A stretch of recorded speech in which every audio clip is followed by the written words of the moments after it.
Jamaica টেস্টে driving সিটে টাইগাররা West ইন্ডিজের বিপক্ষে ঐতিহাসিক জয়ের প্রত্যাশা।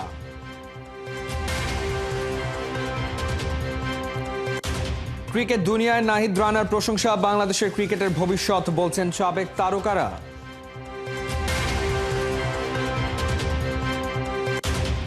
অনূর্ধ্ব 19 এশিয়া কাপে প্রথম হারের স্বাদ পেয়েছে জুনিয়র টাইগাররা, 7 রানে ম্যাচ জিতেছে শ্রীলঙ্কা।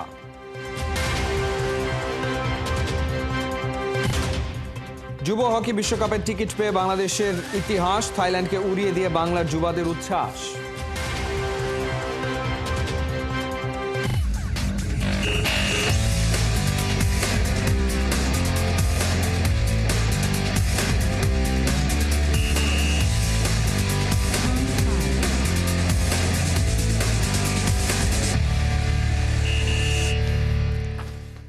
স্বাগত খেলা যোগে, আপনাদের সাথে আছি আমি ফাইম রহমান। টাইগার পেসার নাহিদ রানাকে নিয়ে প্রশংসায় মেতেছে বিশ্ব ক্রিকেট। বিশেষজ্ঞদের মতে নাহিদ রানা বাংলাদেশের ক্রিকেটের ভবিষ্যৎ। ওয়েস্ট ইন্ডিজের সাবেক ক্রিকেটার স্যামুয়েল বদ্রি বলছেন নাহিদ রানা বাংলাদেশের রত্ন, আর অস্ট্রেলিয়ার সাবেক তারকা ব্র্যাড হগের মতে নাহিদ রানার সামনে রয়েছে রোমাঞ্চকর ক্যারিয়ার। রহমান পেয়ারের রিপোর্ট। আন্তর্জাতিক অভিষেকের পর থেকেই নাহিদ রানা দুরন্ত, গতি এবং দক্ষতায় অনন্য। জ্যামাইকা টেস্টে ওয়েস্ট ইন্ডিজের প্রথম ইনিংস একাই ধসিয়ে দিয়েছেন নাহিদ রানা, মেলেছেন সাফল্যের ডানা। গতির ঝড় তুলে সবার প্রশংসায় ভাসছেন বাংলাদেশ এক্সপ্রেস। এক ক্রিকেট ফ্যান লিখেছেন, ম্যাচে রানার ৮৮% ডেলিভারি ছিল ঘন্টায় ১৪০ কিলোমিটারের ওপরে। বাংলাদেশকে এই পেসারের বিশেষ যত্ন নিতে হবে, তাকে টি-20 থেকে দূরে রাখতে হবে। আরেক ফ্যান লিখেছেন, কখনোই ভাবিনি বাংলাদেশের কোনো বোলার ঘন্টায় ১৫০ কিলোমিটার গতি অতিক্রম করবে।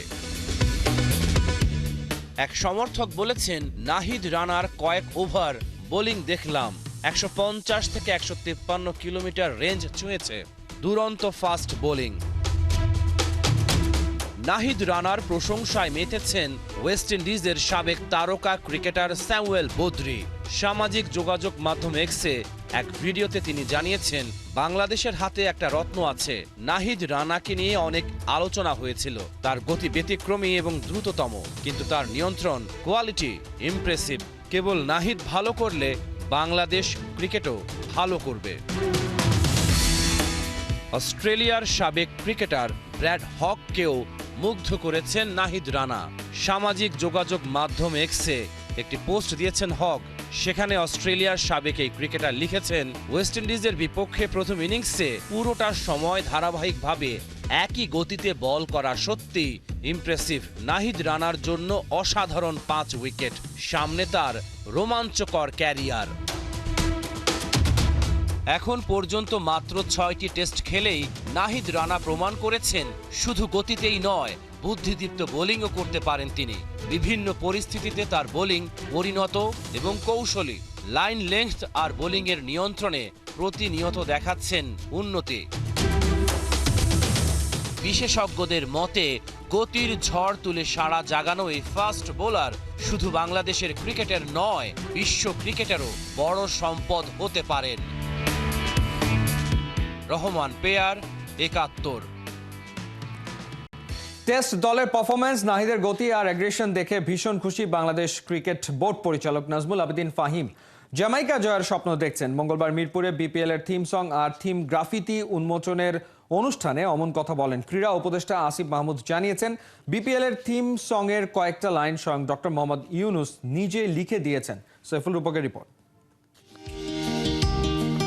৩৬ জুলাই ছাত্র জনতার আন্দোলন দেশের জন্য বুক পেতে দিতেও দ্বিধা ছিল না ওদের।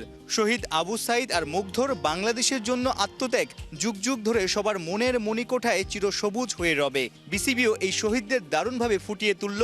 বিপিএল এর গ্রাফিতি সবাইকে মুগ্ধ করল। গ্রাফিটি আমাদের সবার চোখ কেড়েছে, কিন্তু এবার আমরা সারা শুধু আমাদের না, সারা পৃথিবীতে, সারা ঢাকা শহর জুড়ে, সারা বাংলাদেশ জুড়ে আমরা যেভাবে গ্রাফিটি দেখেছি, সেটাকে ধরে রাখাটা আমাদের দায়িত্ব এবং সেটার প্রয়াসই আমরা দেখেছি এখানে। এবং এটা চলতে থাকবে, কিন্তু পুরো বিপিএল জুড়ে চলতে থাকবে। এ নিয়ে বোধহয় আরও অনেক কর্মকাণ্ড হবে গ্রাফিটি নিয়ে। সো এটা একটা এক্সট্রাঅর্ডিনারি একটা এক্সপিরিয়েন্স কিন্তু গ্রাফিটিটা। এটা বলে দিয়েছে যে আমাদের যুব সমাজ, বিশেষ করে যুব সমাজ কিভাবে চিন্তা করে এবং তারা যে দেশকে কিভাবে ভালোবাসে, দেশের কাজে ইনভলভ হতে চায়, সেটা খুব সুন্দর করে প্রকাশিত হয়েছে। এলো বিপিএল, নয়া এডিশনের থিম সং রিলিজের দিনে দারুণ এক খবরও দিলেন ক্রীড়া উপদেষ্টা আসিফ মাহমুদ সজীব ভুইয়া। আমি নিজেও যখন স্যারকে অ্যাপ্রোচ করেছিলাম যে স্যার আপনি তো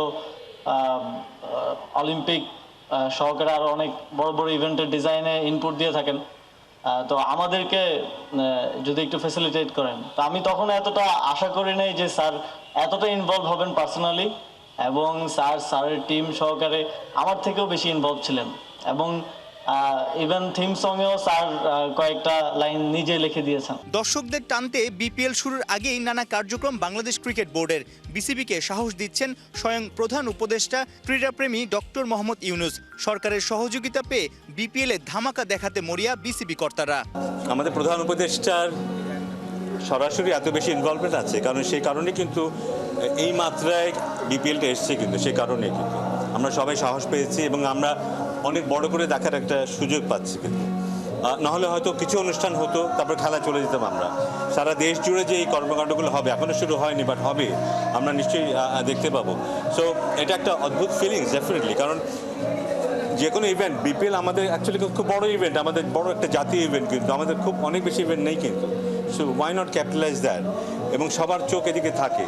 তো সেটাকে কাজে লাগিয়ে আমরা যদি শুধু খেলা না, খেলার মাঠে বাইরেও এটা ইতিবাচক প্রভাব এটা ফেলতে পারি, ওয়াই নট। এবং সেটাই চেষ্টা থাকবে, সেটাই আমাদের উদ্দেশ্য থাকবে এবার। এবং অবশ্যই জন্য চিফ অ্যাডভাইজার আমাদের প্রফেসর ইউনুসকে অসংখ্য ধন্যবাদ, যিনি আমাদেরকে সময় দিয়েছেন এবং আমাদের পাশে আছেন। দেশে বিপিএল এর হাইপ তুলতে আদা জল খেয়েই নেমেছে বাংলাদেশ ক্রিকেট বোর্ড। বিদেশে লাল বলের ক্রিকেটাররা প্রতাপ ছড়াচ্ছে, গতিময় নাহিদে মুগ্ধ সবাই। 150 কিলোমিটার বল করেছে, শর্ট পিচ বলেও সবাই ব্যাকফুটে খেলতে বাধ্য হয়েছে এবং কেউ একটু আনকমফোর্টেবল ফিল করেছে। ইটস এ গ্রেট ফিলিং যে আমাদের একজন ফাস্ট বোলার ওয়েস্ট ইন্ডিজে, যেখানে কালচারই হচ্ছে ফাস্ট বোলিং, সেখানে গিয়ে কাজটা করতে পেরেছে। So thanks to him. Saiful Rupak, 71। অনূর্ধ্ব-19 বি গ্রুপের ম্যাচে শ্রীলঙ্কা যুব দলের কাছে 7 রানে হেরেছে বাংলাদেশ। টস জিতে প্রথমে ব্যাট করতে নেমে 228 রানে গুটিয়ে লঙ্কানরা। জবাবে ম্যাচের শেষ ওভারে 221 রানেই অল আউট হয় জুনিয়র টাইগাররা। খালিদ জামিলের ম্যাচ রিপোর্ট। দুবাইয়ের মাঠে কিভাবে লঙ্কান ব্যাটারদের করতে হবে কুপকাত, সেই হোমওয়ার্ক ভালোভাবেই করে এসেছিল বাংলাদেশের পেসাররা। টস জিতে প্রতিপক্ষ ব্যাট করতে নামার 10 ওভারেই ওদের টপ অর্ডার ধসিয়ে যেন সেটাই বুঝিয়ে দিল ইয়াং টাইগাররা। লঙ্কান দুর্গে প্রথম ধাক্কাটা দিলেন ইকবাল হোসেন। ওপেনার দুলনিত সিঙ্গেরাকে ফেরালেন 5 রানে। এরপর আল ফাহাদের বলে টাইগার পেসারদের দুর্ধর্ষ ক্যাচ ডিসপ্লে। একটা ধরেছেন ক্যাপ্টেন আজিজুল হাকিম, অন্যটা রাফিউজ্জামান। গ্রাউন্ড ফিল্ডিংয়ে দারুণ হলেও পরপর বেশ কটা ক্যাচ ছেড়ে সুযোগ মিস করে টাইগাররা। কট বিহাইন্ডেও ভালো একটা চান্স হাতছাড়া হয়ে যায়। জমাট বাঁধে লঙ্কানদের 4 নম্বর উইকেটে পার্টনারশিপ। এই যখন পরিস্থিতি, তখন ত্রাতার ভূমিকায় রিজান হাসান। লাগভিন আবেসিঙ্গেকে ফিরিয়েছেন 42 বলে 21 রানে। ভাঙে ওয়ামিদ দিনসারার সাথে তার 40 রানের পার্টনারশিপ। তারপর কাভিজা গামাজও ফিরেছেন ব্যক্তিগত 10 রানে। নিজের বলেই ক্যাচ নিয়েছেন রাফিউজ্জামান। একপাশে দিনসারা হাল ধরলেও রাফির সুপার ক্যাচে ভিরান চামুদিথা 20 করে ফিরেছেন। ক্যাপ্টেন ভিহাস থেভামিকা রিজানের বলে ক্যাচ তুলে ফিরেছেন 22 রানে। তারপর ফিনিশিং টাচ দিতে চেয়েছিলেন প্রবীণ মানিশা, তবে একটা ছক্কা মেরেই কাটা পড়েছেন ব্যক্তিগত 10-এ। নন স্ট্রাইক এন্ড থেকে তাদের যাওয়া আসা দেখছিলেন দিনসারা। শেষ বেলায় তুলে নিয়েছেন সেঞ্চুরিও। আল ফাহাদের বলে বোল্ড হওয়ার আগে 132 বলে করেছেন 106। শেষ ওভারের প্রথম বলেই অল আউট লঙ্কানরা। জুনিয়র টাইগারদের সামনে টার্গেট 129। মাঝারি লক্ষ্য তাড়া করতে নেমে দারুণ শুরু করেন দুই ওপেনার জাওয়াদ আবরার আর কালাম সিদ্দিকী অ্যালেন। ওদের পার্টনারশিপে আসে 52 রান। আবরার ব্যক্তিগত 24-এ রান আউটে কাটা পড়ার পর ক্যাপ্টেন আজিজুল হাকিমও অল্প সময়ের ব্যবধানে ফিরে যান। 8 রান আসে তার ব্যাটে। অধিনায়কের চেয়ে 2 রান পেছনে থাকতে রান আউট হন শিহাব জেমস। এরপর দেবাশিস সরকারের সাথে ইনিংস বিল্ড আপের চেষ্টা করেন 50 তুলে নেয়া ওপেনার কালাম সিদ্দিকী অ্যালেন। দুজনের মধ্যে হয় 74 রানের পার্টনারশিপ। কিন্তু অ্যালেন সেঞ্চুরি থেকে 5 রান দূরে থাকতেই ফিরে গেলে কপাল পুড়তে শুরু করে টাইগারদের। আরেক সেট ব্যাটসম্যান দেবাশিস আউট হন ব্যক্তিগত 31-এ, কিন্তু তখনও জয় নিশ্চিত করা খুবই সম্ভব ছিল। তবে টেইলের ব্যাটাররা যোগ দিলেন যাওয়া আসার মিছিলে। হাতে 1 উইকেট নিয়ে শেষ ওভারেও ম্যাচ জেতার সুযোগটা হাতছাড়া হয় টাইগারদের। পরাজয়টা আসে 7 রানের ব্যবধানে। খালিদ জামিল, 71। ভারতের দাপটের কাছে হার মানতে হয়েছে পাকিস্তানকে। চ্যাম্পিয়ন্স ট্রফি হবে হাইব্রিড মডেলেই, পাল্টা আরজি জানিয়েছে পিসিবি। তারাও ভবিষ্যতে চায় প্রতিশোধমূলক স্কেজুয়াল। তবে শোয়েব আখতার দিচ্ছেন ভিন্ন পরামর্শ, ওখানে সফর করা উচিত পাকিস্তান ক্রিকেট টিমের। কেন বলছেন এমনটা? বিসিসিআই, পিসিবি, আইসিসির রাজনীতির গল্প মাহদী হাসানের কাছে। কেবল গোটা 10 দেশ যে খেলাটা সিরিয়াসলি খেলে, সেই স্পোর্ট বৈশ্বিক আবহ যে পাচ্ছে, তাতে বড় অবদান ভারতের। প্রায় 150 কোটি মানুষের কাছে খেলাটা বেচে দেয় তো একা তারাই। ক্রিকেট যদি ফুটবলের মতো বৈশ্বিক হতো, আরো বেশি দেশ খেলতো, সেখানে ভারত কোথায় দাঁড়াতো সেটা নিয়ে সংশয় থাকলেও অপরিবর্তনীয় বাস্তবতা এটাই যে ক্রিকেট থেকে আয় বাবদ ব্যাংক ব্যালেন্সের কারণে ভারতীয় আইসিসির কাছে গল্পের সেই দুধ দেওয়া গরুটা, সে যা বলবে তাই শেষ কথা। ভারতই জাহাপনা। যার কামাই কম তার কথা যেমন হোম পলিটিক্সে ঘাটে না, ক্রিকেট রাজনীতিতেও একই। চ্যাম্পিয়ন্স ট্রফি পাকিস্তানি হবে, সেখানেই সবার খেলতে হবে। পিসিবির সেই গোথড়া তাই আইসিসির কোর্টে টেকেনি। শুরুতে অনেক হুমকি ধামকি, শো অফ, শেষে রীতিমতো নাকে খত দিয়ে আইসিসি তথা বিসিসিআইয়ের মর্জির কাছে আত্মসমর্পণ। হাইব্রিড মডেলই হবে 25-এর চ্যাম্পিয়ন্স ট্রফি, অর্থাৎ বাকিরা পাকিস্তানে খেললেও কেবল টিম ইন্ডিয়ার ম্যাচগুলো নিরপেক্ষ ভেন্যুতে।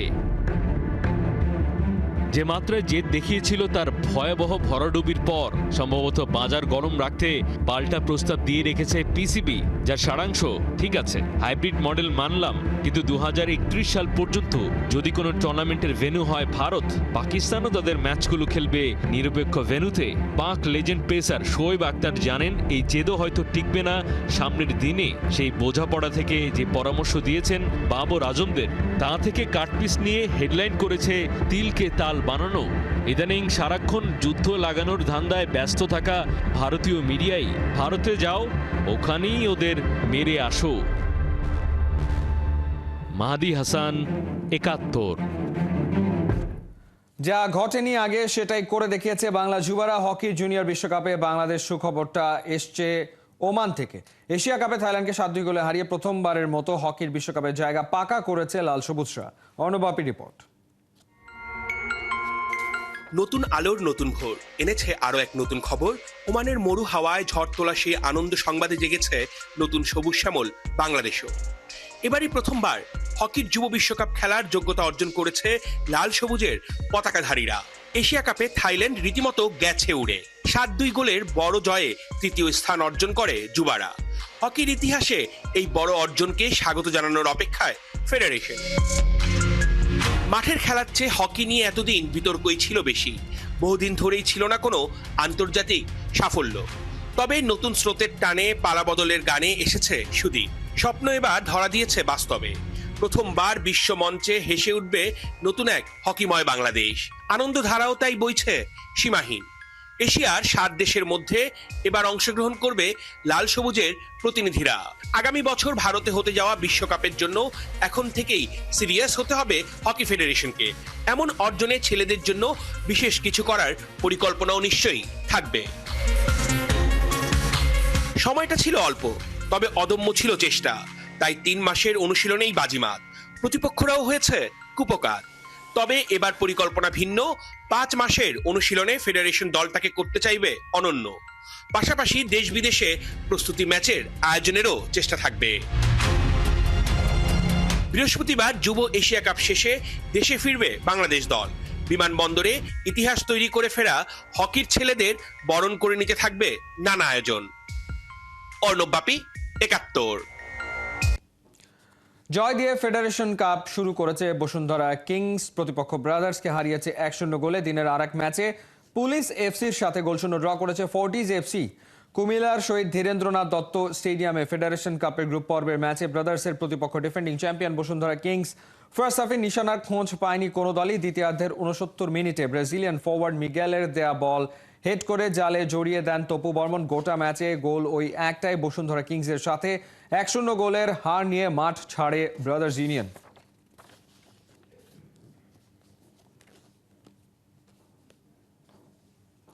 আঠারোতেই ঝড় তুলে দিয়েছিলেন এন্দ্রিক, সেই ঝড় যেন শুরুতেই শেষ হয়ে গেল। রিয়াল মাদ্রিদ কিংবা ব্রাজিল মাঠে নামারই সুযোগ পাচ্ছেন না এই ব্রাজিলিয়ান ইয়াংস্টার।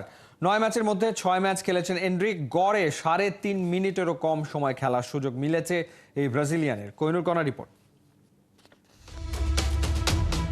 ওয়ান্ডার বয়, ব্রাজিলের নেক্সট সকার প্রোডিজি। এন্দ্রিকের নামের সাথে জুড়ে থাকতো এই উপমাগুলো। থাকতো বলার কারণ একটাই, সময় যতই গড়িয়েছে ততই কেটেছে মোহ। রিয়াল মাদ্রিদ কিংবা ব্রাজিল, শুরুতেই যেন শেষ হয়ে গেল এন্দ্রিকের হানিমুন ফেজ। স্বপ্ন পূরণ করা এই ইয়াংস্টার যে প্রত্যাশা নিয়ে মাদ্রিদে পা রেখেছিলেন, কয়েক মাসের মধ্যে ফিকে হয়েছে দৃশ্যপট। নির্মম বাস্তবতা এন্দ্রিককে মাঠে নয়, দিনের পর দিন জায়গা করে দিয়েছে সাইড বেঞ্চে। মাদ্রিদ ভিত্তিক স্পোর্টস ওয়েবসাইট রেলেভো সম্প্রতি এন্দ্রিককে নিয়ে প্রকাশ করেছে ভয়াবহ এক পরিসংখ্যান। গেল 2 মাসে এন্দ্রিক রিয়ালের হয়ে খেলেছেন গড়ে 3.5 মিনিট। 5 অক্টোবর থেকে 1 ডিসেম্বর পর্যন্ত 9 ম্যাচ খেলেছে রিয়াল মাদ্রিদ, অথচ এন্দ্রিক খেলেছেন মোটে 32 মিনিট, গড়ে যা 3.5 মিনিট। ফুটবল ইতিহাসে এত কম অ্যাপিয়ারেন্স ছিল শুধু জারাগোজার এক ফুটবলারের। সব মিলিয়ে 2024-25 সিজনে এন্দ্রিক মাঠে নেমেছেন 9 ম্যাচে, খেলেছেন 55 মিনিট, গোল করেছেন একটা, অ্যাসিস্ট করেছেন একটা, সাইড বেঞ্চে বসেছিলেন 6 ম্যাচ। রিয়াল শিবিরে ইনজুরির ছড়াছড়ি, তবুও জায়গা পাচ্ছেন না এই ইয়াংস্টার। কার্লো আনচেলত্তির উত্তর একটাই, ওয়ার্ক অ্যান্ড ওয়ার্ক। অর্থাৎ এখনও ভরসার জায়গায় নিজেকে নিতে পারেননি এন্দ্রিক। ফোরকাস্ট যা বলছে তাতে খুব সহসায় শুরুর একাদশে জায়গা মিলছে না এই ব্রাজিলিয়ান বিস্ময় বালকের। 200 মিনিটেরও কম খেলে ট্রান্সফার মার্কেটে নিজের গায়ে অবশ্য লাগিয়ে নিয়েছেন $64 million price tag. Playing time হিসেবে দ্বিতীয় দামি ফুটবলার কিন্তু এই ব্রাজিলিয়ান। এদিকে এন্দ্রিকের চেয়েও কম বয়সে ইউরোপ কাঁপিয়ে দিচ্ছেন বার্সার স্প্যানিশ স্টার লামিন ইয়ামাল।